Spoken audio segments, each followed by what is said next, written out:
La granja Swift estaba a media hora en coche de Austin, Texas. Carla Swift, que más tarde se convertiría en Carla Evergreen, creció aquí, entre campos y pastos interminables. Desde niña, la rodearon los olores de la hierba recién cortada, la leche humeante y la madera calentada por el sol de un viejo granero. Cuando Carla tenía 10 años, sus padres murieron en un accidente de coche en la autopista cuando volvían de una feria agrícola en Dallas. Su abuelo, Ebenezer Swift, ya viudo, se hizo cargo de su nieta. Fue él quien le enseñó todo lo que sabía sobre la vida y el trabajo agrícola.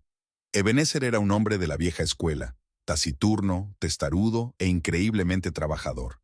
Si quieres que algo se haga bien, hazlo tú mismo, le gustaba decir, comprobando metódicamente cada pequeño detalle de la granja. Incluso cuando contrataba empleados, nunca se relajaba, siempre pendiente de cada proceso. Carla no tardó en adoptar su forma de entender los negocios. A los 15 años ya conocía los entresijos de la producción lechera, sabía arreglar casi cualquier maquinaria y podía saber de un vistazo si una vaca estaba sana. Los granjeros locales, que al principio se burlaban de la chica que hacía de anfitriona, con el tiempo empezaron a tratarla con respeto. La granja Swift era famosa por su leche. Su pequeño pero fuerte rebaño de vacas Holstein Friesian daba excelentes rendimientos lácteos. Ebenezer siempre decía que el secreto de una buena leche era sencillo: vacas felices e instalaciones limpias. Carla aprendió esta lección con firmeza, como había aprendido muchas otras. En la escuela no era la favorita de los profesores ni la reina del baile. Sus manos, acostumbradas al trabajo duro, no se maquillaban bien, y su único perfume durante mucho tiempo fue el olor a heno y viento de verano. Pero Carla nunca sufrió por ello. Trabajar en la granja le producía auténtico placer. Después del instituto, podría haber ido a la universidad. Su abuelo ahorraba dinero para sus estudios. Pero Carla decidió quedarse. ¿Para qué necesito un diploma?, decía a sus amigas. Ya tengo una profesión, y el trabajo de mi vida. Ebenezer no comentó su decisión, solo abrazó más fuerte a su nieta por los hombros. A los 40 años, Carla se había convertido en una auténtica granjera. Conocía el valor del trabajo duro y sabía tomar decisiones difíciles. Su carácter, como el de su abuelo, era inquebrantable, pero no rígido. Los trabajadores la respetaban por su imparcialidad y su capacidad para asumir cualquier tarea. Exteriormente, se parecía poco a la típica granjera tejana de los folletos publicitarios, alta, enjuta, con un bronceado perpetuo y movimientos rápidos y seguros. Llevaba el pelo corto para que no le estorbara en el trabajo. Vaqueros y camisas de cuadros, porque es cómodo. Sin maquillaje. No hay tiempo para maquillarse cuando hay que levantarse a las 5 de la mañana. La granja era su vida, su pasión y su futuro. Cada mañana, cuando salía al porche de la vieja casa, respiraba el olor del rocío y se sentía absolutamente feliz. Este era su mundo. Claro, correcto y honesto. Conocía cada rincón de esta tierra. Recordaba el nombre de cada vaca del rebaño y estaba segura de que viviría aquí el resto de su vida. Carla nunca aspiró a casarse. Si aparece el hombre adecuado, bien, si no, viviré así, decía a sus pocas amigas cuando intentaban presentarle al próximo buen chico. No creía en los romances de las novelas de amor, prefería las cosas sencillas y comprensibles. Eso era lo que había sido antes de conocer a Colin Evergreen, una mujer que se mantenía firme sobre sus pies y sabía exactamente lo que quería de la vida. Nada hacía pensar que su vida fuera a cambiar. Pero ya se sabe que al destino le gusta dar sorpresas incluso a quienes no las necesitan en absoluto. Colin Evergreen se presentó en Swift Farm en plena primavera. Llegó en un flamante Ford azul con el logotipo de la empresa lechera en la puerta, vestido con un traje planchado, completamente fuera de lugar aquí. Carla estaba terminando de comprobar el sistema de refrigeración de la unidad lechera cuando él entró, con cuidado de no ensuciarse los lustrosos zapatos. El representante de Texas Dairy Products parecía un hombre que no hubiera visto una granja de verdad en su vida. Se movía inestablemente de un pie a otro, claramente temeroso de estropearse los pantalones, y miraba con recelo a los trabajadores que pasaban a su lado. Carla no pudo contener una sonrisa al ver su confusión. «¿Señorita Swift?» Le tendió la mano, pero la retiró rápidamente al notar los restos de aceite de máquina en las palmas. «Solo Carla», respondió ella, limpiándose las manos con un trapo. Colin empezó a hablar de las ventajas de trabajar en su empresa, pero se distrajo con el ruido de la maquinaria y el mugido de las vacas. Ebenezer, al oír el ruido, salió de su despacho. Escuchó en silencio la propuesta del joven, le hizo algunas preguntas precisas sobre los precios y las condiciones del contrato, y luego le invitó bruscamente a quedarse a comer. No se pueden mantener conversaciones de negocios con el estómago vacío, declaró. Durante el almuerzo, Colin se fue relajando poco a poco. Resulta que creció en los suburbios de Houston, en una familia de maestros de escuela. Llegó al negocio de los productos lácteos por casualidad. Un amigo le sugirió que probara suerte en las ventas. Pensé que sería fácil, recorrer las tiendas y ofrecer leche, pero resultó que hay que entender todo el proceso de producción, admite. Carla se dio cuenta de que bajo la fachada oficial había un interlocutor bastante interesante. Colin sabía escuchar y hacer las preguntas adecuadas. Estaba realmente interesado en el proceso de producción de leche y Carla, sin esperarlo, le hizo un pequeño recorrido por la granja. Y este es nuestro orgullo, Betsy. Carla le condujo hasta un corral, donde pastaban unas grandes vacas blancas y negras. La mejor productora de leche del condado. Colin acercó cautelosamente la mano al hocico del animal, y Betsy hundió su húmeda nariz en la palma de su mano de forma amistosa. «Te ha reconocido», sonrió Carla. «¿Y tú?», preguntó Colin de repente mirándola a los ojos. Su primera cita fue una semana después de firmar el contrato. Colin trajo los documentos y, como si nada, invitó a Carla a cenar en la ciudad. Ella aceptó, sorprendida por su decisión. Hablaron en el restaurante hasta la hora de cierre. Resultó que tenían mucho de qué hablar además del trabajo. Colin viajaba a la granja más a menudo de lo que exigía el trabajo. A veces se quedaba sentado en el despacho, observando cómo Carla se ocupaba de sus asuntos. «Eres como un director de orquesta», dijo una vez, «dirigiendo esta elaborada orquesta y todo obedece a tu ritmo». Carla se limitó a desentenderse, pero le gustó la comparación. Ebenezer observó el desarrollo de su relación en silencio. Una tarde llamó a su nieta a su despacho. «Es urbano», dijo el abuelo fumando su pipa. «Creciendo en el asfalto nunca entenderá la tierra». Carla permaneció en silencio, pero se dio cuenta de que su abuelo podía tener razón.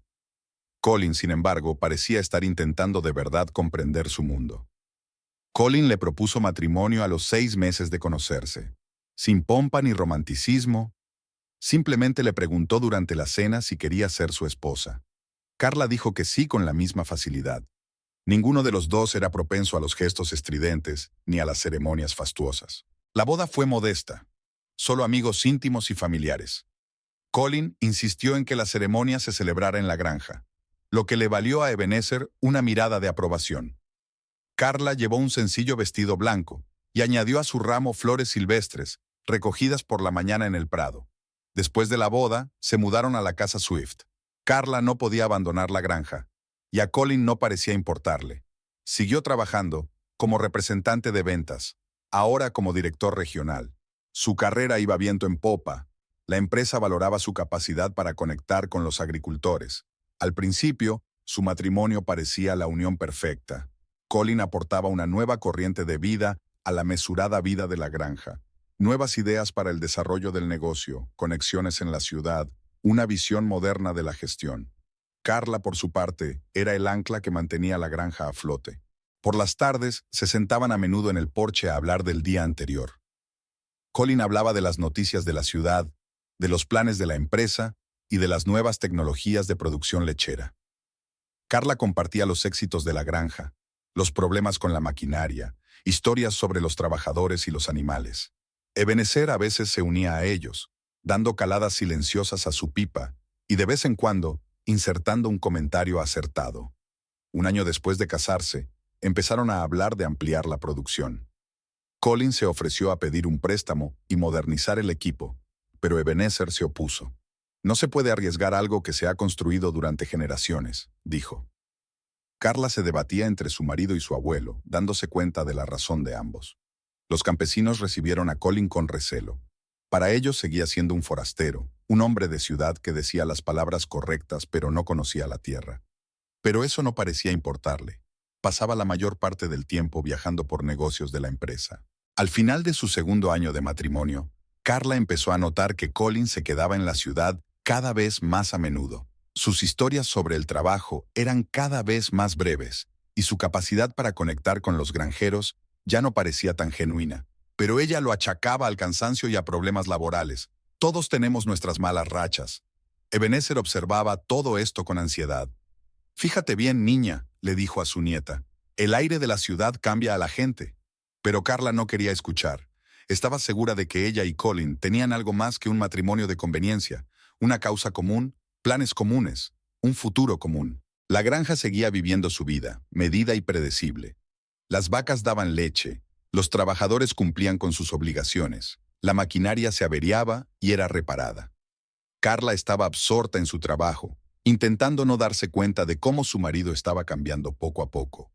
O tal vez no estaba cambiando en absoluto, sino que se estaba convirtiendo en él mismo, despojándose de la máscara que una vez le había ayudado a ganarse el corazón de la casera de los Swift. Capítulo 3. Grietas. En los primeros años después de la boda, la vida en la granja Swift fluyó como si nada. Colin se esforzaba por formar parte de aquel mundo. El trabajo sucio no le era ajeno. Era capaz de encontrar puntos en común con la maquinaria y no le asustaba el trabajo físico. Una noche, cuando su mejor vaca tuvo un parto difícil, pasó varias horas en el establo con Carla y el veterinario, ayudando a parir al ternero. Al día siguiente, acalambrado y privado de sueño, condujo hasta una importante reunión en la ciudad. Ebenezer, que al principio había desconfiado de su yerno, empezó a relajarse poco a poco.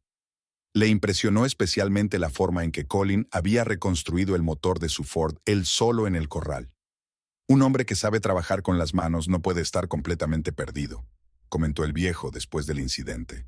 Pero poco a poco, tan lentamente que nadie se dio cuenta al principio, algo empezó a cambiar. Tal vez fueran los frecuentes viajes de negocios. Colin viajaba cada vez más a las grandes ciudades por motivos de trabajo.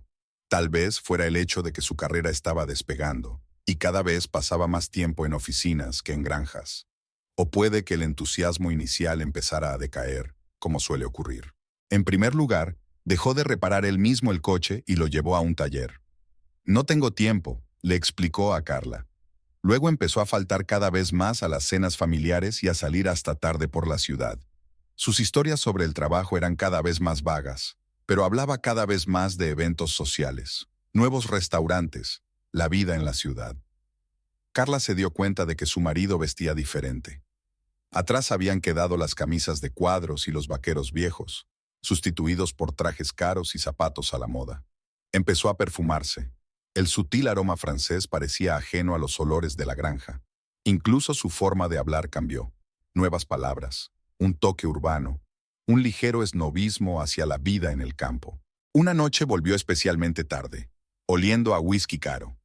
«Sabes», le dijo a Carla, «hoy he estado en una presentación en el Hilton. Había gente de Europa.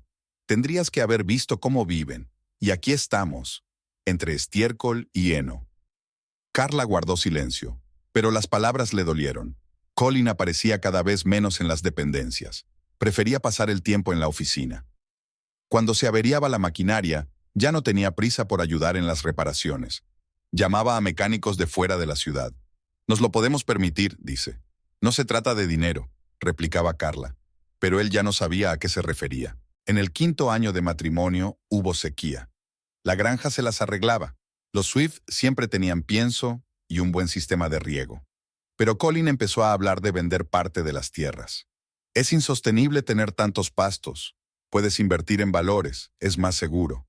Ebenezer, al oír esta conversación, se limitó a negar con la cabeza. Carla notaba cómo su marido arrugaba la nariz al oler el ensilado, con qué remilgo se sacudía los zapatos al salir del establo, cómo se irritaba cuando los trabajadores acudían a él en busca de soluciones. Hablaba cada vez con más frecuencia de la necesidad de modernizar la granja, de hacerla más moderna. Había una nota de condescendencia en su voz cuando hablaba a sus socios de la ciudad sobre nuestro negocio familiar. Rara vez se sentaban juntos en el porche por las tardes. Colin prefería pasar el tiempo en su despacho, frente al ordenador, estudiando los informes bursátiles o manteniendo correspondencia con sus socios. Si Carla hablaba de la granja, él asentía distraído, pensando claramente en algo propio. Los trabajadores de la granja ya se habían dado cuenta del cambio. El señor Evergreen se ha vuelto muy urbano, decían entre ellos. Colin ya no participaba en las comidas comunales, prefería comer solo o en la ciudad.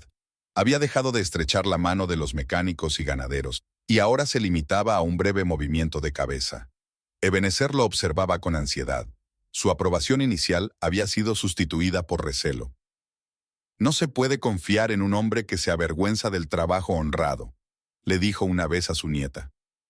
Carla defendía a su marido, hablando de estrés y fatiga, pero en el fondo sabía que su abuelo tenía razón. Colin empezó a hablar cada vez más de mudarse a la ciudad. «Podrías contratar a un administrador de fincas», le dijo a Carla. «No tienes que ocuparte de todo esto tú sola». Ella no podía explicarle que la granja no era solo un negocio, era una forma de vida, una parte de sí misma. Él ya no entendía esas cosas. Sus fines de semana juntos se hicieron cada vez más raros.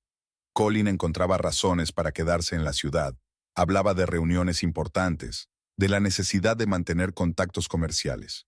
Cuando venía a la granja, pasaba la mayor parte del tiempo en la casa, quejándose del polvo y el ruido de la maquinaria. Su armario estaba lleno de grandes marcas. Ahora prefería los restaurantes caros a los restaurantes sencillos, y las conversaciones sobre el ganado y la producción de leche se sustituían cada vez más por discusiones sobre los precios de las acciones y las nuevas oportunidades de negocio. La granja parecía haberse convertido en una desafortunada necesidad, un recuerdo de un pasado que intentaba dejar atrás. Un día, durante una cena familiar, empezó a hablar de su reciente viaje a París. «Eso sí que es vivir de verdad», dijo entusiasmado. «Cultura, arte, buena comida, no este perpetuo cavar en la tierra». Ebenezer se levantó silenciosamente de la mesa y se marchó. Carla miró a su marido y no reconoció en aquel hombre señorial y engreído al Colin del que una vez se había enamorado. En su ausencia, fue como si la granja suspirara de alivio. Los trabajadores ya no se esforzaban por cumplir sus nuevas diamas. Carla podía dedicarse a sus asuntos sin tener que escuchar constantes sugerencias sobre reestructuración y optimización.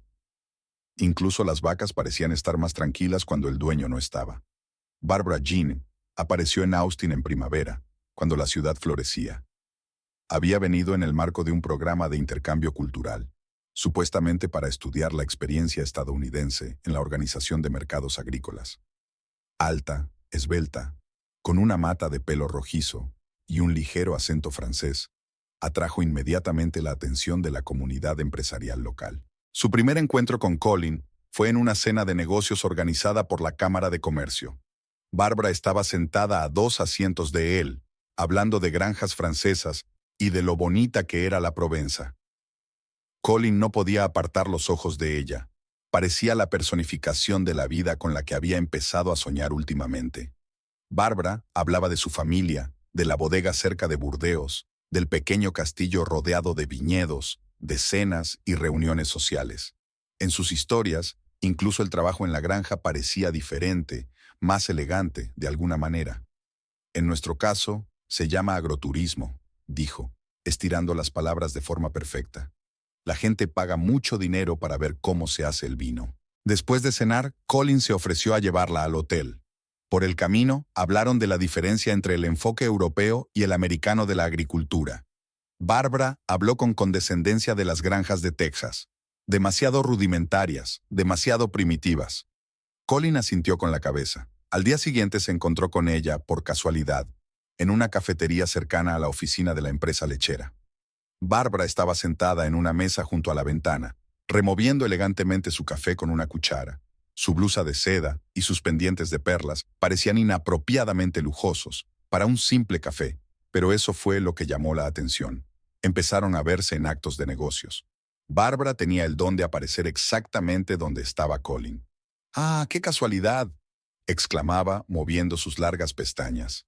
Poco a poco los encuentros se hicieron más frecuentes y menos casuales. Colin encontraba cada vez más motivos para quedarse en la ciudad. Bárbara sabía escuchar, o al menos crear la ilusión de un oyente atento.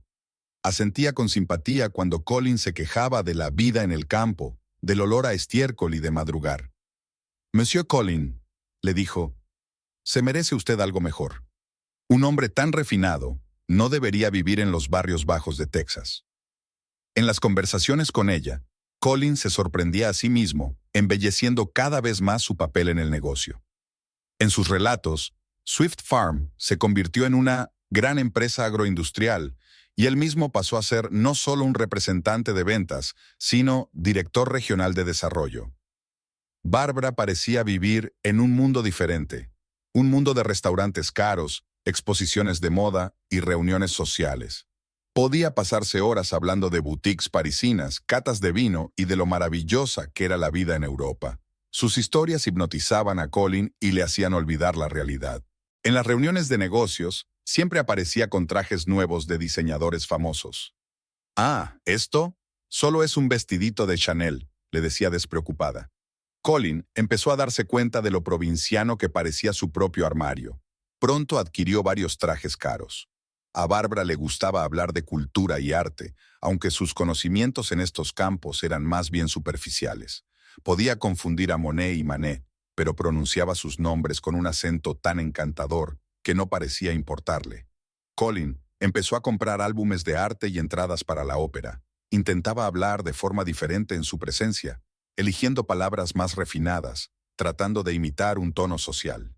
Barbara alentaba estos intentos, llamándole tan europeo.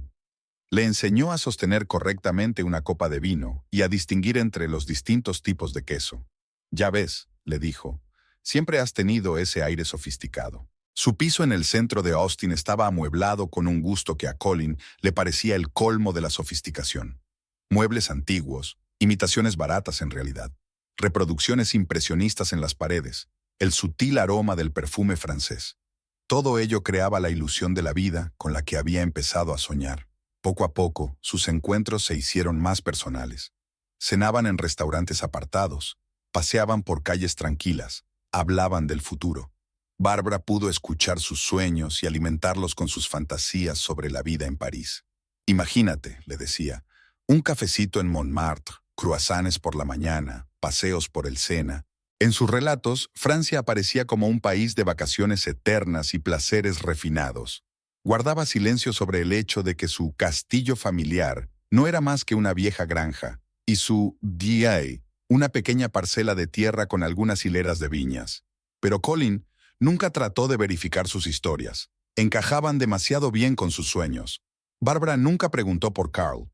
Si Colin mencionaba a su mujer, ella desviaba hábilmente la conversación hacia otro tema. En su mundo no había sitio para una simple granjera, como llamaba mentalmente a Carla. El propio Colin rara vez pensaba en casa. Prefería sumergirse en el ilusorio mundo del chic francés. Ella sabía cómo crear la impresión de casualidad en todo. Encuentros fortuitos, roces fortuitos, cumplidos fortuitos. Pero detrás de esta aparente espontaneidad había un claro cálculo. Barbara veía en Colin su billete hacia una vida mejor, y metódicamente le llevó a tomar una decisión que les cambiaría a ambos. Ebenezer Swift empezó a rendirse imperceptiblemente. Primero empezó a despertarse un poco más tarde de lo habitual. Luego dejó de revisar él mismo los potreros lejanos, dejándoselo a los trabajadores. Su andar, siempre firme y seguro, se hizo un poco más lento. Pero su carácter seguía siendo el mismo. Revisaba los informes meticulosamente, daba consejos precisos y podía pasarse horas sentado en su despacho planificando el trabajo de la granja. Carla notó estos cambios, pero trató de no mostrarlo. Simplemente empezó a visitar a su abuelo más a menudo, a llevarle documentos para que los firmara, a aconsejarle sobre pequeñas cosas. No porque ella necesitara consejo, sino para que él se sintiera necesario. Ebenezer lo comprendió, pero aceptó la preocupación de su nieta con la misma dignidad silenciosa con la que hacía todo en su vida.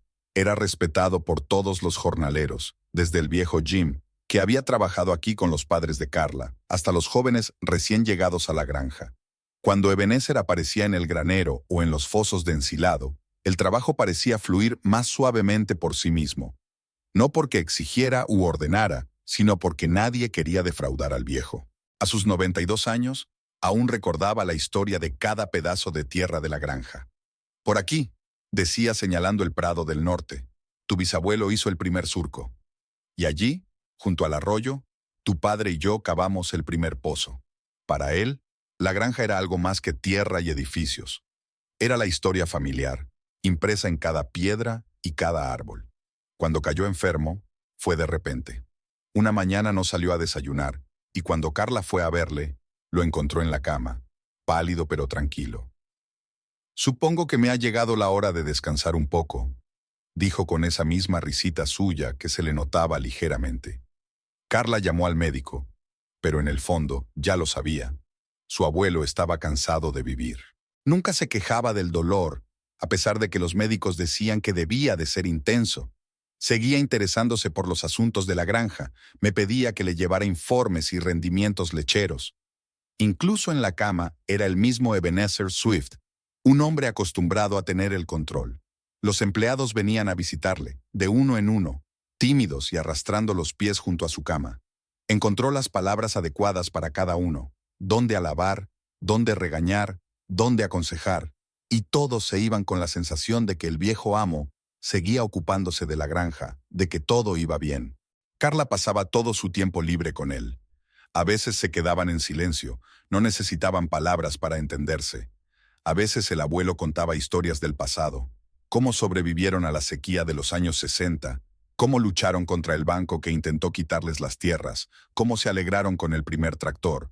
Sus relatos daban vida no solo a la historia de su familia, sino a la de la agricultura de Texas. Colin rara vez aparecía por la habitación de su abuelo. Decía que estaba ocupado, que tenía reuniones importantes, pero Carla se daba cuenta de que se sentía incómodo cerca de un moribundo. Ebenezer no comentaba la ausencia de su yerno, solo a veces lanzaba una mirada atenta a su nieta, como si quisiera decir algo, pero se contuviera. Una semana antes de morir, llamó a Carla y le habló largo y tendido de la granja. No sobre la producción de leche y los beneficios, sino sobre el alma de este lugar, sobre la responsabilidad con la tierra y la gente que la trabajaba. «Recuerda, chica», le dijo, «una granja no es solo un negocio, es algo vivo, que se siente cuidado y traicionado». Carla asintió tragándose las lágrimas. En los últimos días había caído a menudo en el olvido, pero incluso entonces seguía preocupándose por los negocios. «Comprueba el Prado Sur», murmuró medio dormido. «La valla está débil allí». Carla lo comprobó. Efectivamente, los postes empezaban a pudrirse. Incluso muerto, el abuelo seguía siendo el amo. Se fue en silencio, mientras dormía. Una mañana, cuando los primeros rayos de sol empezaban a atravesar las cortinas, no se despertó. Su rostro estaba tranquilo. Parecía dormitar, pensando en otro plan para mejorar la granja. La noticia de su muerte recorrió la granja en un santiamén. Los trabajadores se reunieron fuera de la casa, en silencio y sin sombreros. El viejo Jim lloraba sin pudor. Incluso las vacas parecían sentir algo aquel día. La producción de leche era más baja de lo habitual. Carla aguantó. Organizó el funeral. Aceptó condolencias. Se aseguró de que el trabajo en la granja no se detuviera. Su abuelo no habría aprobado el tiempo de inactividad. Solo por la noche, sola en su habitación, se permitió llorar, recordando todo lo que él le había enseñado. Ebenezer Swift vivió una larga vida y murió tan honrosamente como vivió, sin rendirse, sin quejarse, preocupándose hasta el final por el trabajo de su vida. Dejó tras de sí no solo una granja sólida, sino el recuerdo de un hombre que nunca traicionó sus principios. Todo en su despacho permanecía como estaba: el viejo sillón de cuero, el escritorio desgastado, los libros de registro que llevaba con su propia mano. Carla no se atrevía a cambiar nada. El espíritu de Ebenezer Swift parecía seguir aquí, custodiando la granja y a sus habitantes. El día era claro y tranquilo, uno de esos días de otoño, en los que el cielo parece especialmente alto y el aire hormiguea de clara pureza. La iglesia de San Miguel, la pequeña iglesia metodista, donde Ebenezer había sido bautizado 80 años antes, apenas podía albergar a toda la gente que había venido a despedirse. Carla recibió a la gente en la entrada. Se mantenía erguida y serena con su vestido negro, y encontraba las palabras adecuadas para cada uno. Los labradores venían en familias, las esposas con vestidos oscuros, los niños callados y desacostumbradamente aseados.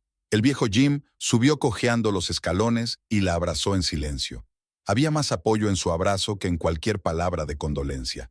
Colin se mantuvo un poco apartado, como si actuara de anfitrión, pero Carla notó sus miradas impacientes al reloj. Su nuevo traje negro parecía poco apropiado para una iglesia rural. De vez en cuando miraba el teléfono, a pesar de que Carla había pedido a todos que lo silenciaran. Las primeras filas estaban ocupadas por campesinos y sus familias. una jerarquía tácita que todos entendían y aceptaban. Detrás se sentaban los granjeros vecinos, los empresarios locales, todos aquellos que conocían y respetaban a Ebenezer Swift. El sacerdote, el reverendo Anderson, comenzó el servicio. Su voz suave sonaba tranquila y segura. Llegó cuando el reverendo habló de la trayectoria vital de Ebenezer. El crujido de la pesada puerta de roble hizo que todos se giraran. Barbara Jeanne entró en la iglesia, con un vestido de novia blanco de larga cola, un fino velo y un ramo de lirios blancos en las manos. Durante un segundo se hizo el silencio más absoluto. Luego se oyó un suspiro general en la iglesia, mezcla de indignación, conmoción e incredulidad. Como si no se hubiera dado cuenta de la reacción, Bárbara caminó por el pasillo central, haciendo sonar sus tacones sobre las viejas tablas del suelo. Su aspecto estaba calculado hasta el último detalle, desde su perfecto peinado hasta la leve sonrisa que dibujaban sus labios pintados. La señora Johnson, la esposa del mecánico jefe, lanzó un sonoro gemido y se persignó. Una de las mujeres maldijo en voz baja. El sonido resonó claramente bajo las bóvedas de la iglesia. Los niños miraron boquiabiertos a la Anedai hasta que sus madres los volvieron hacia el altar. Bárbara se acercó a la primera fila, donde estaba sentada Carla. «Qué pena lo de ese viejo», dijo con fingida compasión y un tenue acento francés. Había una mueca de desprecio mal disimulada en su voz. Se volvió hacia Colin y le tendió la mano. «Ven, cariño, esto está muy cargado». Colin se levantó. La iglesia estaba tan silenciosa que podía oír el zumbido de alguna avispa. No miró a nadie, ni a Carla, ni al cura, que permanecía inmóvil con la Biblia abierta, ni a los labradores, cuyos rostros eran una mezcla de ira y desprecio. Simplemente cogió a Bárbara del brazo y se dirigió hacia la salida. Caminaron por el pasillo, ella con un vestido blanco ondeante y él con un caro traje negro. El penacho del vestido se arrastraba por el suelo, pegado a los bancos. Nadie dijo nada, pero el aire de la iglesia parecía tenso. Carla permanecía sentada, sin moverse. Su rostro no expresaba nada, ni dolor, ni ira, ni sorpresa. Solo los dedos que aferraban el libro de oraciones estaban blancos de tensión. El viejo Jim, que estaba sentado detrás de ella, le tocó suavemente el hombro, un gesto silencioso de aliento. Cuando la puerta de la iglesia se cerró tras la pareja que se marchaba, el reverendo Anderson tosió y continuó el oficio. Pero el ambiente había cambiado irrevocablemente. Ya no se trataba solo de un funeral, sino de un momento en el que toda la congregación era testigo de una traición tan desvergonzada que rayaba en el sacrilegio. Después del servicio, en la comida conmemorativa en el centro comunitario, nadie mencionó directamente lo que había sucedido. Pero todos se sintieron obligados a acercarse a Carla, a decirle unas palabras de ánimo, a demostrarle que no estaba sola. Las esposas de los trabajadores estaban alrededor de las mesas con comida, los hombres reunidos en pequeños grupos, hablando en voz baja. Bill Henderson, el propietario de una granja vecina, anunció en voz alta que estaba dispuesto a ayudar en lo que hiciera falta. Recibió el apoyo de otros granjeros. El banquero local, el señor Patterson, se llevó a Carla aparte y le aseguró que todos los préstamos agrícolas se mantendrían en las mismas condiciones. Sabemos que la granja Swift está en buenas manos. Los trabajadores se acercaron a Carla uno por uno. Nadie dijo mucho, pero había apoyo en cada mirada, en cada apretón de manos. «Estamos con usted, señorita Carla», dijo en voz baja el joven Tim, nuevo en la granja. «Díganos lo que necesita». Los demás asintieron. Las mujeres la rodearon de una protección invisible pero fiable. La señora O'Brien, la esposa del veterinario jefe, trajo un pastel recién hecho. «Tienes que comer, querida». Sarah Johnson se sentó a su lado y le cogió la mano. Melanie, la hija del viejo Jim, se encargaba en silencio de la organización. Se aseguraba de que todos tuvieran suficiente comida y bebida, contestaba al teléfono, anotaba quién había traído qué. Hacia el atardecer, cuando la mayoría de los invitados se habían dispersado, las esposas de los trabajadores se reunieron en la cocina del centro comunitario. Lavaron los platos, colocaron las sillas, ordenaron las cosas y hablaron. De cómo Ebenezer había construido la granja, de cómo Carla había crecido ante sus ojos, de cómo era una vergüenza ir a un funeral vestida de novia. «¡Francesa, ja!», resopló la SRA. Johnson, fregando la bandeja del horno con vigor. Probablemente nunca ha estado en París. Yo la he visto así, solo vestidos y perfume y un viento en la cabeza. Los demás asintieron, pero nadie habló en voz alta. No era ese tipo de día. A última hora de la tarde, cuando Carla volvió por fin a casa, había gente esperándola en el porche. Varias familias de trabajadores habían decidido, sin consenso, pasar la noche en la casa. «Todo vale», explicó el viejo Jim. «No es bueno que la casera esté sola en un día como hoy». A Carla no le importaba. Realmente, no quería estar sola en ese momento. Su dormitorio daba al Prado Norte, el mismo donde su bisabuelo había arado su primer surco. A la luz de la luna podía distinguir las siluetas de las vacas, pastando como manchas oscuras sobre la hierba plateada. En algún lugar, a lo lejos, se oía el traqueteo de un generador diésel. La granja vivía su habitual vida nocturna, pasara lo que pasara. Mientras tanto, un coche caro circulaba a toda velocidad por la autopista que conducía a Austin. El vestido de novia blanco estaba tirado descuidadamente en el asiento trasero.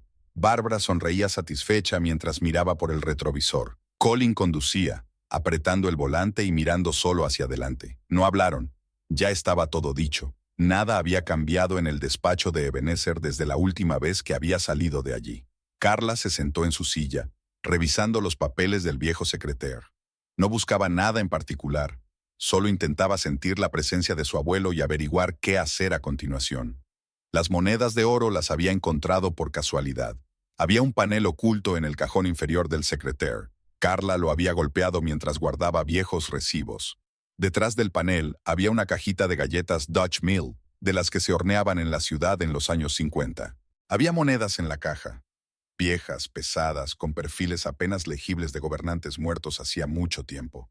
Doblones españoles, louis-d'ors franceses, quidones ingleses, un pequeño tesoro coleccionado por varias generaciones de la familia Swift. Carla conocía la historia desde la infancia. Su tatarabuelo, uno de los primeros colonos de la zona, había empezado a coleccionar monedas de oro antes de la Guerra Civil, no por codicia, sino por precaución.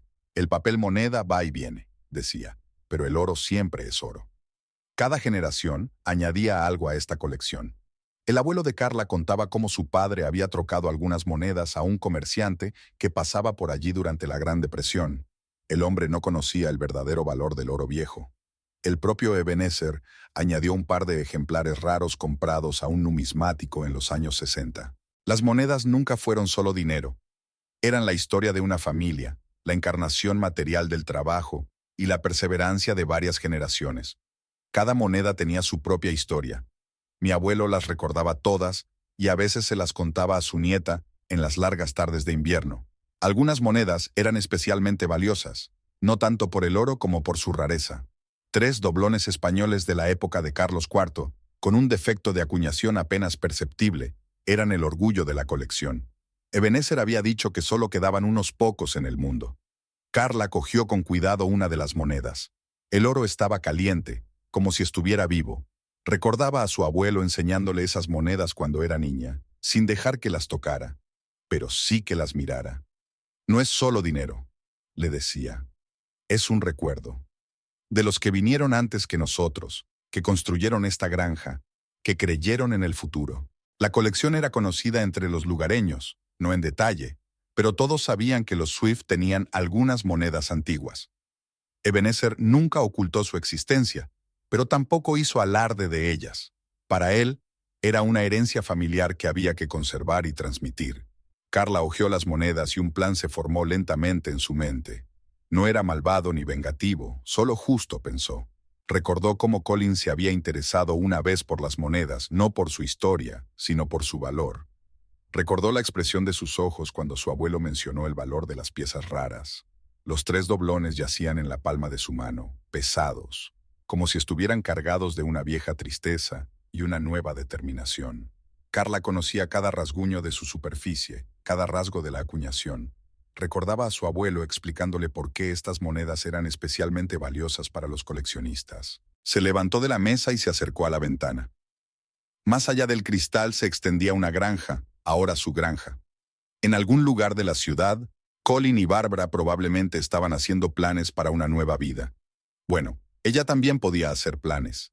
Después de todo, Era nieta de Ebenezer Swift, un hombre que nunca hacía nada a medias. Carla envolvió cuidadosamente las 3 monedas en suave gamuza. Devolvió el resto de su colección a la caja y la escondió en otro lugar. Tenía sus propios escondites en esta vieja casa.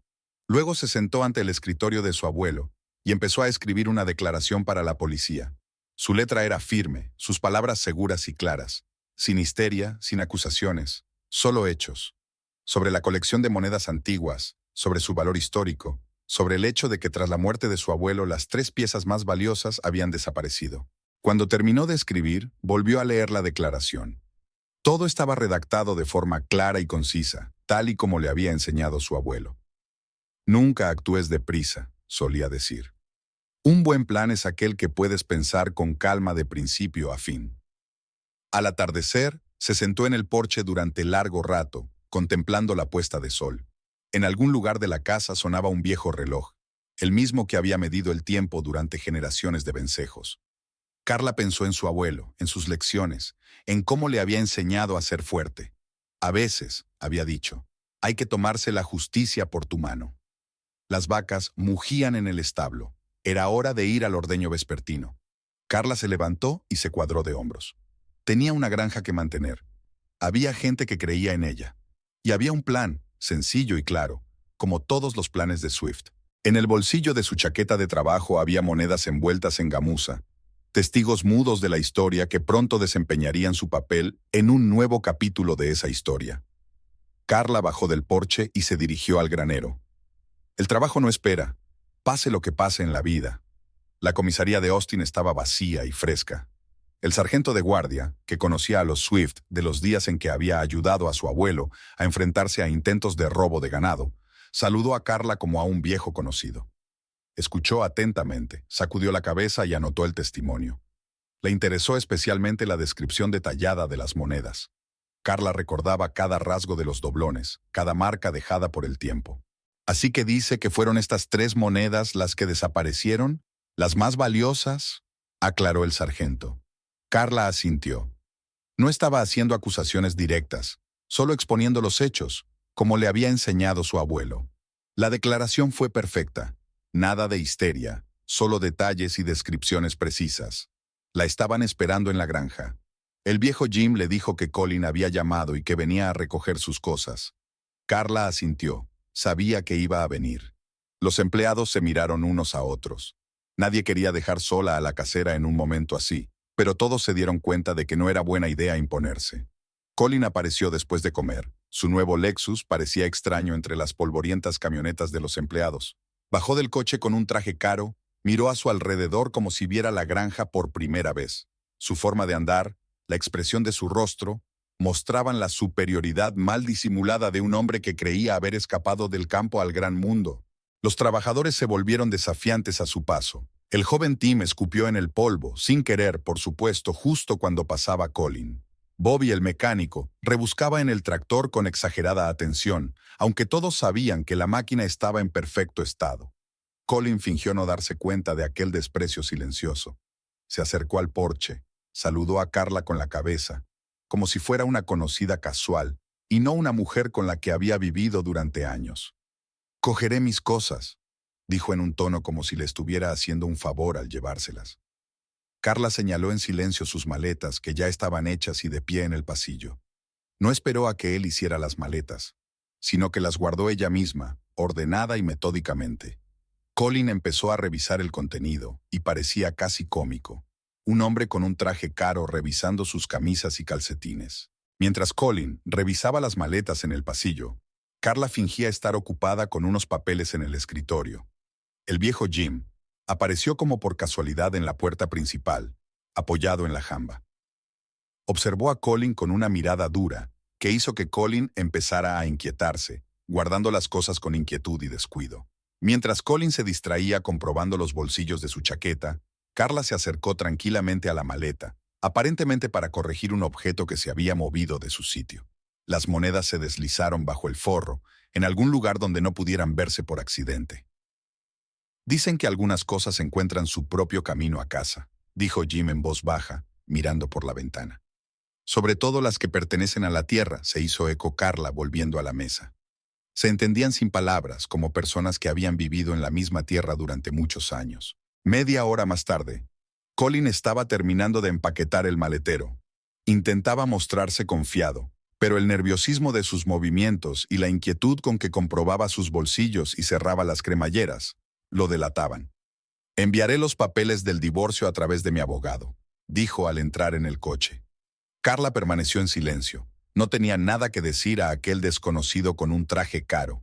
Jim escupió en el polvo, esta vez deliberadamente. El coche arrancó, levantando una nube de polvo. Colin ni siquiera miró por el retrovisor. Tenía prisa por marcharse, como si temiera que el pasado le alcanzara. Carla y Jim se quedaron en el porche, viendo cómo el Lexus desaparecía al doblar la esquina. «Va a haber tormenta», dijo Jim, olfateando el viento. «Sí», replicó Carla, «eso parece». No estaban hablando del tiempo, y ambos lo sabían. En algún lugar de la maleta, bajo el forro de cuero caro, 3 monedas antiguas iniciaban su viaje, hacia donde les esperaba la justicia.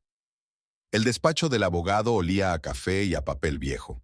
El señor Peterson, un abogado local que conocía a la familia Swift desde los tiempos del padre de Carla, colocó los papeles sobre el escritorio de caoba. Su ayudante se movía en silencio por el despacho, ordenando carpetas y archivando papeles. Colin había venido con su abogado de Austin, un joven con un traje caro que no dejaba de mirar el reloj. Bárbara esperaba en el coche. Su presencia en el despacho sería demasiado incluso para ella. Su influencia, sin embargo, se dejó sentir en cada cláusula de las demandas de Colin. «Así pues, el señor Evergreen reclama una participación en el negocio», dijo el señor Peterson lentamente, eligiendo cuidadosamente sus palabras, como compensación por su tiempo y esfuerzo invertidos. El abogado de Austin asintió con la cabeza, golpeando un bolígrafo caro sobre la mesa. Carla escuchó en silencio. Sabía que Colin no tenía derechos sobre la granja. Todo el papeleo lo había hecho su abuelo para proteger la propiedad familiar. Ebenezer Swift había previsto muchas cosas, aunque difícilmente podría haber imaginado exactamente este giro de los acontecimientos. «Mi cliente está dispuesto a renunciar a cualquier reclamación sobre la propiedad adquirida conjuntamente», pronunció el señor Peterson. «Siempre que el señor Evergreen haga lo mismo». El abogado de Austin empezó a objetar, pero Colin accedió de repente. Tenía prisa por terminar con las formalidades. Los billetes a Francia ya estaban comprados. Al otro lado de la ventana del bufete, la pequeña ciudad bullía. Pasaban los camiones de pienso, las camionetas de los granjeros y los coches de los lugareños. La vida ordinaria transcurría sin que nadie se percatara de los papeles que se firmaban en el fresco despacho, rompiendo los lazos que antes parecían irrompibles. Entre firma y firma, Colin salió a hacer una llamada. A través de la ventana, pudo verle de pie junto a su coche, hablando animadamente con Bárbara. Ella reía con la cabeza echada hacia atrás, imaginando claramente su futura vida en París. El señor Peterson aprovechó el momento para servirle a Carla una taza de café. «Tu abuelo estaría orgulloso de ti. Te mantienes honorablemente». Carla se limitó a asentir, no necesitaba palabras. El viejo abogado la conocía desde niña y entendía más de lo que demostraba. Una vez firmados todos los papeles, Colin se apresuró a marcharse. En la puerta se detuvo un segundo, como si quisiera decir algo, pero cambió de idea. Quizá quería disculparse. Quizá quería explicar algo. O tal vez solo quería asegurarse de que todo había terminado. Esa misma noche, la comidilla de la ciudad era que Colin y Bárbara habían comprado billetes para París. En una pequeña agencia de viajes de la calle principal, Bárbara discutía en voz alta con el agente sobre hoteles y restaurantes, nombrando nombres franceses con un acento exagerado. Colin estaba a su lado, sonriendo como un hombre que por fin ha conseguido todo lo que quería. Estaban planeando un gran viaje, primero París y luego el sur de Francia, donde supuestamente vivía la familia de Bárbara. Bárbara les hablaba a todos del castillo familiar, de los viñedos y de las viejas tradiciones. Colin escuchaba estas historias con el entusiasmo de un hombre que nunca había estado en el extranjero y creía cada palabra. En el café del pueblo donde almorzaron, Bárbara entretuvo a Colin con historias de la vida que les esperaba. La camarera que les traía el café escuchaba retazos de conversación, sobre boutiques de moda, sobre galerías de arte, sobre reuniones sociales. Colin absorbía ávidamente cada palabra, como si intentara olvidar cuanto antes su vida pasada. Habían reservado una habitación en un hotel caro de París. Bárbara había insistido en que fuera el Ritz. La primera impresión es muy importante, dijo mientras hojeaba los folletos. Colin no discutió. Había dejado de discutir con ella, confiando plenamente en su gusto y experiencia. Bárbara compraba ropa cara en las tiendas de Austin. No puedes presentarte en París vestido como un granjero de Texas. Colin pagaba obedientemente las facturas sin arrugar la nariz ante los precios. La tarjeta de crédito estaba al rojo vivo de compras, trajes, camisas, zapatos. Bárbara lo elegía todo ella misma, moldeando a Colin hasta convertirlo en el hombre que quería a su lado. Hicieron grandes planes. Bárbara habló de las conexiones de su familia en el negocio del vino, de oportunidades de inversión, de perspectivas en el comercio internacional. Colin escuchaba, asentía y soñaba. Con una vida sin olor a ensilado ni mugidos de vacas, donde no hay necesidad de levantarse antes del amanecer y juguetear con la maquinaria, donde todo es bello, refinado y respetable. En el bar del hotel, donde celebraron el final del proceso de divorcio, Bárbara habló de su mansión en los suburbios de Burdeos. Estaba tan absorta que empezó a confundir los detalles. Habló de 3 plantas, luego de 2, después recordó el inexistente invernadero. Pero Colin no se dio cuenta de estas incoherencias. Estaba demasiado absorto en el sueño de una nueva vida. Planeaban marcharse dentro de una semana. Bárbara insistió en volar en clase preferente. Hay que acostumbrarse a cierto nivel. Colin aceptó, aunque eso supusiera un importante agujero en sus ahorros. Confiaba, sin embargo, en que todo ese gasto se amortizaría cuando empezaran su nueva vida en Francia. En los últimos días antes de su partida, apenas habían estado en la pequeña ciudad cercana a la granja. Pasaron el tiempo en Austin, en restaurantes y tiendas caras. Bárbara enseñaba a Colin la pronunciación correcta de las palabras francesas, le hablaba de etiqueta, de las normas de comportamiento en la alta sociedad. Él lo asimilaba todo al vuelo, intentando deshacerse rápidamente de cualquier rastro de su pasado granjero. Por las noches se sentaban en el bar de un hotel caro, bebían vino francés y hacían planes. Bárbara hablaba de las recepciones que organizarían, de la gente con la que se relacionarían, de una vida llena de refinados placeres. Colin escuchaba, y sus ojos se iluminaban con ese brillo especial que tienen las personas que creen en un hermoso cuento de hadas. Bárbara Gineis estaba de pie frente al espejo de su habitación de hotel, escrutando su reflejo. No, esta blusa no era adecuada para volar a París. Demasiado sencilla, demasiado americana. Tiró la blusa despreocupadamente a la creciente pila de ropa que iba a dar a la asistenta. Colin había ido al banco. Algo sobre transferencias de dinero y cuentas internacionales. Bárbara no se interesaba por esas minucias. Estaba más interesada en saber si tendría tiempo de concertar una cita con su peluquero antes del vuelo.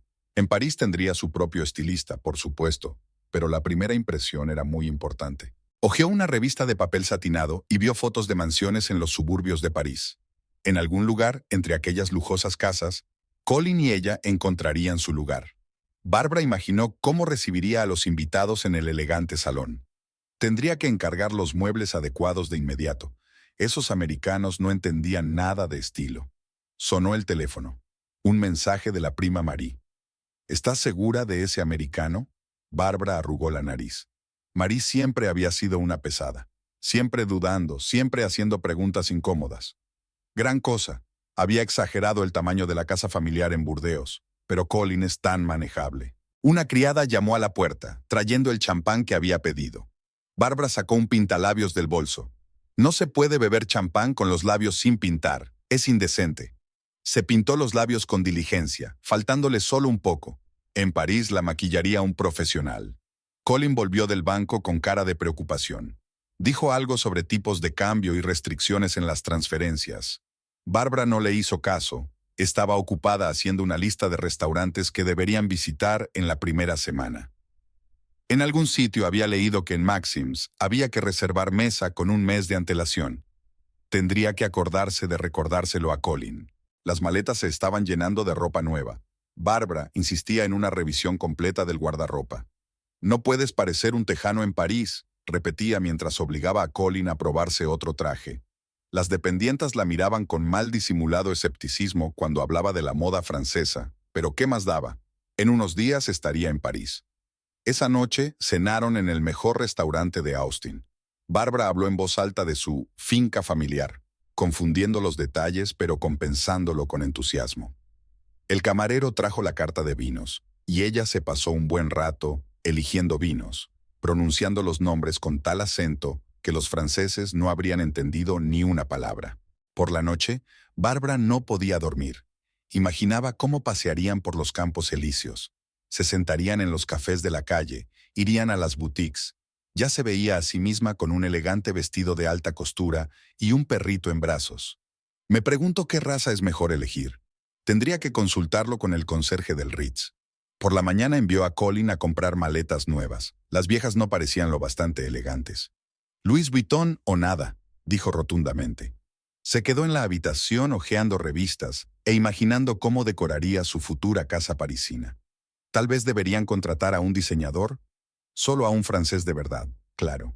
El pasaporte con el nuevo visado estaba en la mesilla de noche y Bárbara comprobaba periódicamente si seguía allí. A veces le parecía que todo aquello era un sueño, que estaba a punto de despertarse en su pequeño piso de las afueras de Lyon, donde había vivido toda su vida antes de venir a Estados Unidos. Pero no, era real. Billetes pagados, hotel reservado, maletas casi hechas. Estaba haciendo una lista de eventos sociales a los que tenían que asistir, exposiciones, estrenos, actos benéficos, todo aquello sobre lo que había leído en las revistas de moda. El hecho de que no tuviera invitaciones no le preocupaba. Esas nimiedades siempre podían solucionarse. Lo importante era vestirse adecuadamente y comportarse con seguridad. Antes de acostarse, Bárbara sacó su vestido de novia, el mismo que había llevado en el funeral. La mancha de vino en el dobladillo estropeaba un poco la impresión, pero decidió que era señal de que tendría que comprar un vestido nuevo en París. Tal vez al mismísimo Dior. Colin no podría negarse. Nunca decía que no. El aeropuerto internacional de Austin bullía con el ajetreo habitual. Bárbara corretea entre las tiendas libres de impuestos, probándose gafas de sol y perfumes. Colin comprobaba metódicamente los documentos, pasaportes, billetes, impresiones de las reservas de hotel. Su equipaje ya había pasado por facturación. 6 flamantes maletas, Louis Vuitton, repletas de pertenencias y sueños de una nueva vida. «Señor Colin, ¿cree que sirven champán en el avión?» Bárbara se colgó de su brazo, agitando sus nuevas gafas de sol. «En clase preferente, por supuesto», contestó el distraído, revisando de nuevo sus papeles. Algo le preocupaba, pero no sabía qué era. En el control de pasaportes les pararon. El funcionario miró los documentos durante demasiado tiempo y luego miró a Colin. «Un momento, señor». Levantó el auricular del teléfono y pronunció unas palabras en voz baja. Bárbara golpeó impaciente el suelo con el pie. «Señor Evergreen». Los 2 agentes de aduanas aparecieron como de la nada. «Acompáñenos, por favor. Ha habido algunas preguntas sobre su equipaje». «¿Cómo que preguntas?», intervino Bárbara. «Tenemos un avión dentro de 2 horas. Vamos a llegar tarde a París». Los aduaneros les pidieron educada pero firmemente que les siguieran. El pequeño despacho olía a café y a mobiliario burocrático. Sobre la mesa estaban sus pasaportes y algunos documentos. El aduanero jefe, un hombre de pelo gris y rostro cansado, se sienta frente a ellos. «Señor Evergreen, durante la inspección de su equipaje se han encontrado objetos de valor histórico». Puso una bolsa transparente sobre la mesa. En su interior, 3 monedas de oro brillaban tenuemente. «¿Qué es esto?». Colin se inclinó hacia adelante. «Doblones españoles de la época de Carlos IV», respondió tranquilamente el aduanero. «Ejemplares muy raros. Tienen un defecto de acuñación característico». «¿Qué otras monedas?», chilló Bárbara. «Esto es un error. Solo estamos volando a París». «Tenemos un informe del robo de estas monedas». El aduanero sacó otro documento. «Así como un informe pericial sobre su valor histórico. Es delito exportar estos objetos sin un permiso especial». Colin guardó silencio. Se quedó mirando las monedas y recordó el día en que las recogió en la granja. Carla ajustando algo en su maleta. Jim apoyado en el marco de la puerta. Su extraña conversación sobre las cosas que encontraban el camino a casa. «¡Esto es ridículo!». Bárbara se levantó de un salto. «Somos gente decente. Tenemos una habitación reservada en el Ritz. Exijo un abogado. Que demande un avocat». 2 policías entraron en el despacho. El detective, que se presentó como John Myers, colocó un documento delante de Colin. «Esta es una orden de arresto, señor Evergreen. Tiene derecho a permanecer en silencio». «Es toda ella, ¿verdad?». gritó de repente Bárbara. ¿Esa granjera? ¿Ella lo preparó? Nadie contestó. Los policías levantaron cortés pero firmemente a Colin de la silla. Hacía frío en la comisaría. Bárbara estaba sentada en el pasillo, untándose las mejillas con rímel. Colin respondía a las preguntas del investigador mecánicamente como en un sueño. ¿Cuándo estuvo por última vez en la granja Swift? Hace una semana. Recogí algunas cosas. ¿Conocía la existencia de estas monedas? Sí, son parte de la colección familiar. ¿Intentaste robarlas? No, yo no sabía que estaban en mi equipaje. El perito de seguros llamado para tasar las monedas las miró detenidamente con lupa. Unos ejemplares impresionantes, murmuró. Solo hay unas pocas en el mundo. Su valor, ni siquiera puedo empezar a darle una cifra exacta. El abogado asignado a Colin revisaba los documentos del expediente. Todo estaba impecablemente organizado. El informe del robo, las pruebas forenses, el informe de las monedas encontradas en el equipaje. Ninguna pista para la defensa. Bárbara fue puesta en libertad unas horas más tarde. Ni siquiera miró a Colin. Se levantó y se marchó, con los tacones repiqueteando en el suelo de baldosas. Llevaba billetes a París en el bolso, pero sabía que no iría a ninguna parte. Colin había sido trasladado a un centro de detención a la espera de que se presentaran cargos formales. La celda era pequeña e impersonal, ni una pizca del glamour parisino con el que había soñado aquella mañana. A última hora de la tarde, en la comisaría casi vacía, el detective Myers se sirvió un café y se sentó en el borde de la mesa del sargento Patterson, el mismo que había tomado declaración a Carla hacía una semana. «Sabes», dijo el sargento en voz baja, «el viejo Swift siempre decía que su nieta llegaría lejos». El detective solo tarareó en respuesta. «Trabajo limpio. El mosquito no afilará su nariz». Se quedaron un momento en silencio, mirando el expediente del caso. Ambos se dieron cuenta de que habían sido testigos de una venganza perfectamente planeada, pero no había forma de demostrarlo. ¿Y la necesitaban? El despacho de Ebenezer estaba intacto. Carla había trasladado sus papeles a la habitación contigua. A veces iba allí, se sentaba en el viejo sillón de cuero y respiraba el familiar olor a madera, tabaco y cuero. En esos momentos pensaba que su abuelo estaba a punto de entrar, a sentir y preguntar cómo iban las cosas. Siempre había mucho que hacer en la granja. Carla trabajaba igual que antes. Se levantaba antes del amanecer, revisaba los establos, controlaba la producción de leche y llevaba los registros. No había cambiado nada en sus métodos de gestión. Seguía haciendo lo que había aprendido a lo largo de los años. La señorita Carla es igual que el señor Swift, decían los trabajadores. Es igual, lo ve todo, lo sabe todo. La respetaban no porque fuera la jefa, sino porque realmente conocía todos los rincones de la granja. Entendía todos los procesos. Podía sustituir a cualquier trabajador si era necesario. Solo Pete Henderson, el nuevo mecánico, intentó una vez cuestionar su decisión de reparar el alimentador. ¿No sería más fácil comprar uno nuevo?, sugirió. Nosotros no hacemos eso, replicó Carla. Las máquinas hay que arreglarlas mientras se puedan arreglar. El viejo Jim, al oír esta conversación, se llevó a Pete aparte. Nadie supo de qué hablaron, pero Pete no volvió a cuestionar las decisiones de la casera. Al cabo de un mes, sin embargo, renunció.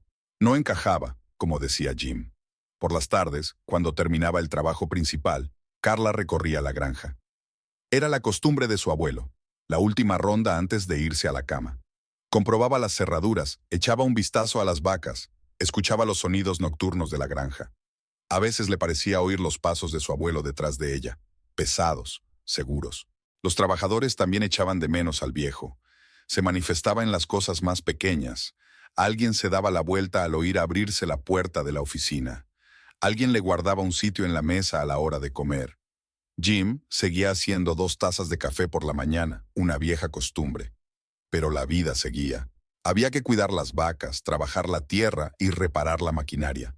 Carla se ocupaba de todo con la misma meticulosidad que su abuelo. No intentaba cambiar ni mejorar nada. La granja funcionaba como una máquina bien engrasada y su trabajo consistía en mantenerla en marcha. En las reuniones se sentaba a la cabecera de la mesa, el mismo lugar donde solía sentarse el abuelo. Hablaba en voz baja pero con fuerza. Sus decisiones no se discutían. Todos sabían que no las tomaba de la nada. Como me enseñó mi abuelo, decía a veces, y con eso bastaba. En el pueblo la respetaban. Cuando iba al banco o a ver a los proveedores, le hablaban de igual a igual, sin condescendencia ni indulgencia. Era Swift, la dueña de la granja, y eso lo decía todo. En el cumpleaños del abuelo, los trabajadores se reunieron en el comedor. No hubo discursos, solo buenas palabras para el anciano. Carla se sentó a la cabecera de la mesa, escuchó las suaves conversaciones, miró las caras conocidas. Conocía a cada una de esas personas, sus familias, sus historias, como las había conocido su abuelo. El señor Swift estaría orgulloso de ti, le había dicho Jim una vez. Carla se limitó a asentir, no necesitaba palabras, solo hacía lo que tenía que hacer, lo que su abuelo le había enseñado, lo que era correcto para esta tierra y esta gente. La granja vivía su vida, mesurada, correcta, comprensible. Todo el mundo aquí conocía su lugar y su negocio.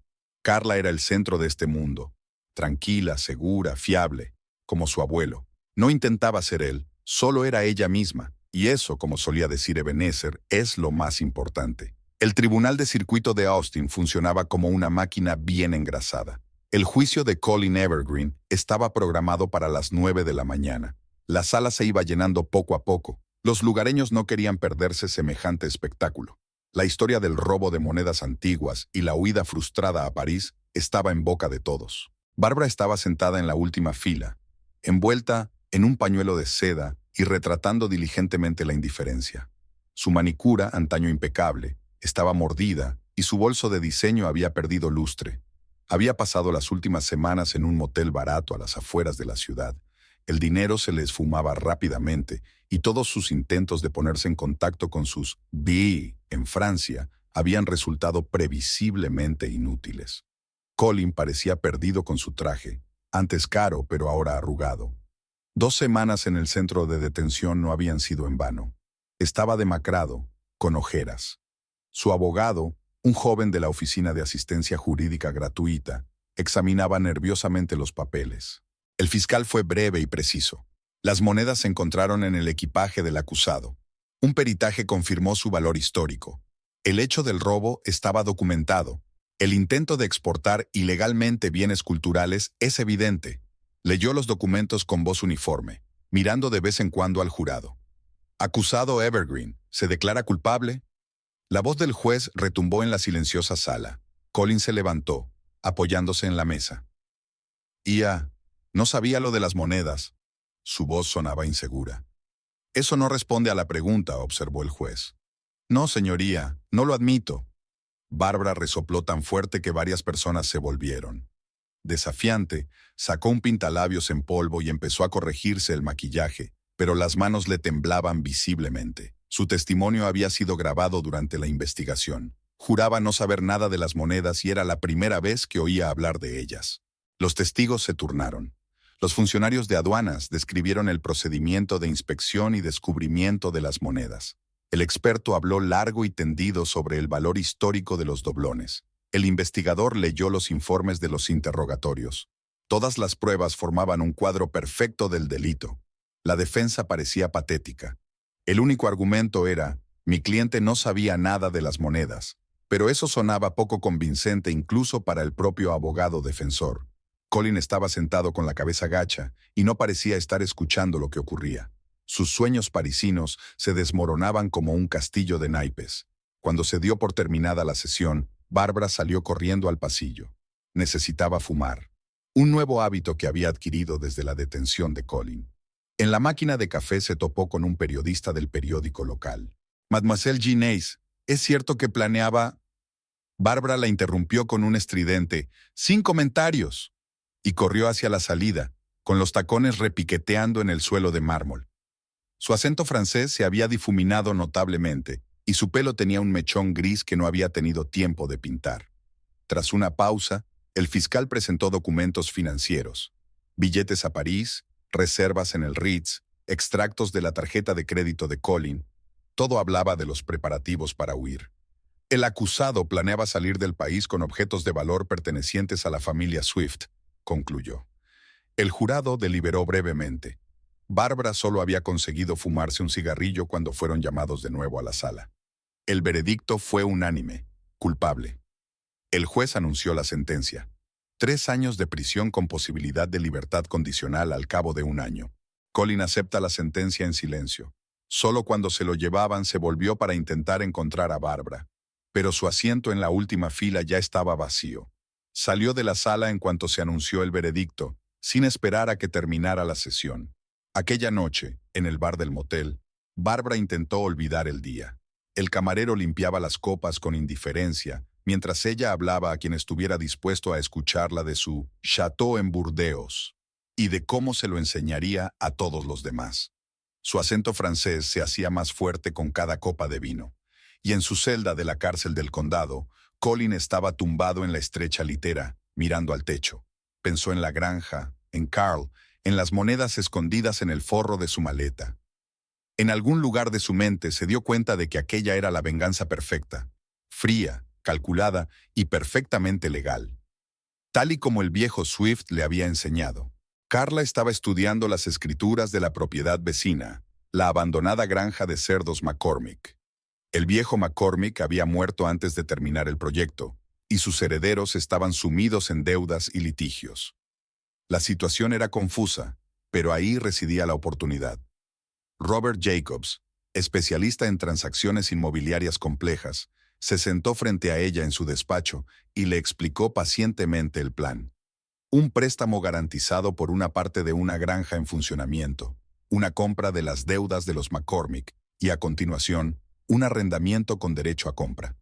Sus largos dedos se deslizaban sobre los documentos, señalando claramente los puntos clave. Hay un riesgo, dijo con su característica voz baja, pero es calculable. Sus fríos ojos grises reflejaban interés profesional. Le encantaban los retos. Carla apreciaba su franqueza. Nada de adornos, solo hechos y cifras. Jacobs acudía a la granja cada vez con más frecuencia, ya fuera para aclarar detalles, comprobar documentos o inspeccionar la propiedad. Se movía por la granja con una confianza inesperada para un hombre de ciudad, pisando con facilidad el barro e ignorando los olores. Su caro traje parecía fuera de lugar, pero no lo era. Los trabajadores le observaban furtivamente. Igual que ese actor del cine, susurraron las mujeres. Solo que el nuestro es más serio. Jacob se parecía al famoso actor danés. Los mismos rasgos faciales afilados, la misma mirada penetrante. Pero, a diferencia del personaje de la película, no estaba actuando, era real. En una de las reuniones, Jacobs detectó un error en los cálculos del contratista, que intentó inflar el presupuesto. «O corriges los números o demando a tu empresa», le dijo tranquilamente. No era una amenaza, solo una afirmación. El contratista palideció y corrigió el presupuesto. Carla apreciaba su profesionalidad. Nunca llegaba tarde, siempre estaba preparado y su documentación era impecable. Cuando hablaba de trabajo, sus ojos se iluminaban con un fuego especial. Le encantaban las combinaciones complejas, los acuerdos multipaso, las soluciones poco convencionales. Un día se quedó hasta tarde revisando otra serie de documentos. Carla preparó café. Ya sabía que él lo tomaba solo, sin azúcar. Estaban sentados en su despacho, discutiendo los detalles del acuerdo, cuando de repente, él dejó de hablar y la miró largamente. El viejo Jim, que había captado la escena, sonrió entre dientes. Al día siguiente se acercó a Carla mientras comprobaba el funcionamiento del nuevo equipo de ordeño. «¿Sabes, chica?», le dijo, encendiendo su pipa, un hábito adquirido de su abuelo. «Ese abogado tuyo es el adecuado, no como otros». Carla quiso objetar, decir que Jacobs solo se ocupaba del trato, pero Jim sacudió la cabeza. «Llevo 40 años en esta granja, me doy cuenta». Dejó escapar una bocanada de humo. «Mira la tierra como tú, la evalúa, la calcula, la respeta. Un chico de ciudad, pero entiende». El acuerdo avanzaba. Jacobs desenredaba metódicamente los nudos legales, elaboraba planes de financiación, negociaba con bancos y contratistas. Cada vez con más frecuencia, Carla se encontraba esperando a que llegara, escuchando el sonido del coche que se detenía. Nunca hablaba de cosas personales, solo de trabajo, solo de negocios. Pero a veces, cuando estaban sentados revisando papeles, la mano de él le tocaba el brazo como por casualidad, o le sostenía la mirada un poco más de lo necesario, o se pasaba media hora más discutiendo detalles que podrían haberse resuelto por teléfono. Los empleados fingían no darse cuenta, pero cuando llegó Jacobs, el trabajo en la granja fue especialmente fluido. Las mujeres ordenaban la oficina con sumo cuidado. Los hombres se cuidaban de no hacer ruido con la maquinaria cerca de las ventanas.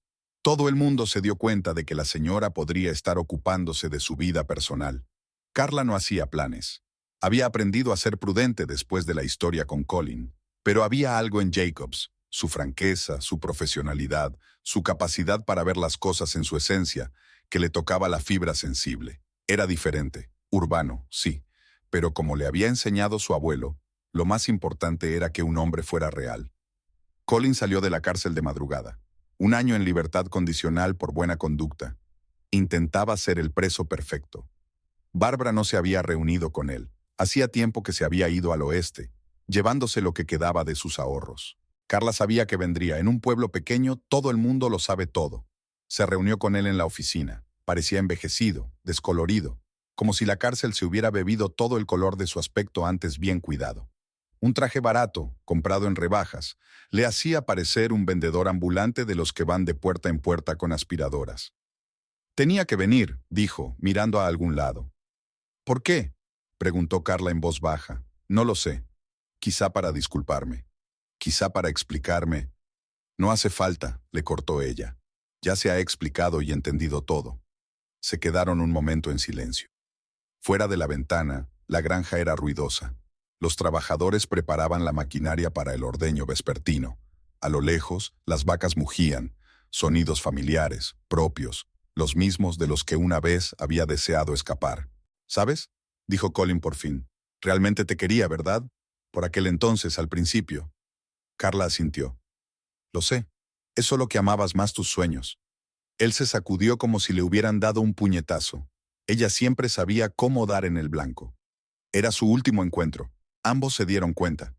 Colin se dio la vuelta y caminó hacia la salida, encorvado, perdido, en absoluto parecido al hombre seguro de sí mismo que una vez había llevado su corazón a la ciudad para romperlo por una hermosa ilusión.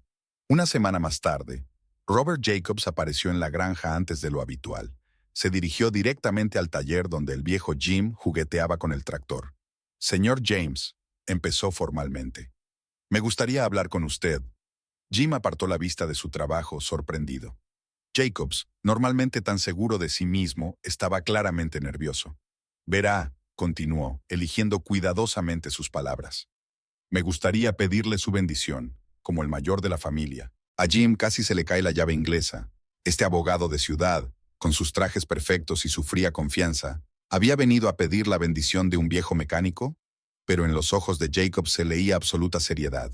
«La quiero», dijo Robert con sencillez, «y respeto las tradiciones de esta tierra.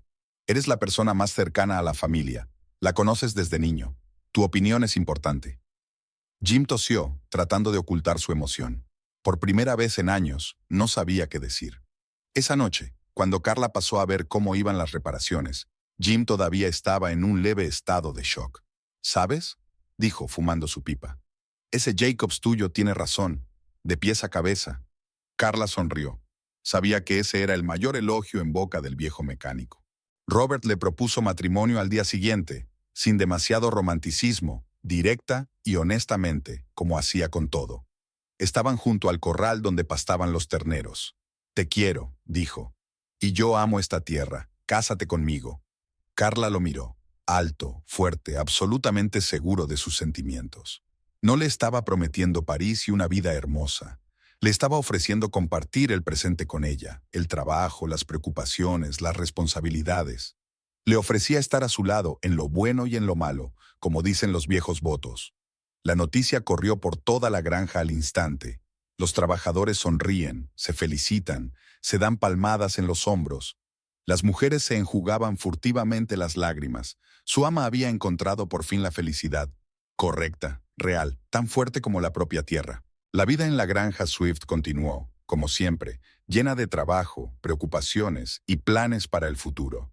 Pero ahora había algo nuevo en ese futuro. La tranquila y profunda felicidad de dos personas que habían encontrado la una en la otra exactamente lo que buscaban.